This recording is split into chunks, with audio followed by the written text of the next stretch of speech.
Welcome to the Salmon Runs YouTube. Enjoy the video. You're starting immediately. Back up your important files and have a Windows Recovery USB ready. Once done, reboot and hold Shift while selecting Restart to open recovery options. From there, choose Troubleshoot right arrow Advanced Options, right arrow Startup Settings, and reboot into Safe Mode. You need Safe Mode to prevent services from blocking updates or changes. This isolates the system so repairs can run without third-party interference. Make sure drivers and startup apps won't interfere before moving to the repair steps. You'll run system tools that fix corrupted files. Open an elevated command prompt and run sfc/scano. If sfc reports problems it can't fix, run dism/online/cleanupimage/restore health next.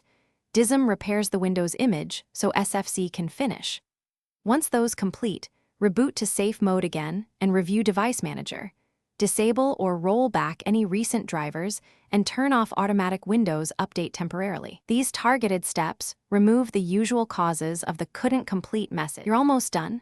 Reboot into normal mode and retry the change you attempted earlier. Install, update, or configuration. If it still fails, restore the system to a pre-change restore point and then reapply changes incrementally. Make sure to check Event Viewer for related error codes and the setup logs under C/Windows/Panther for exact failure steps. Those codes guide deeper fixes.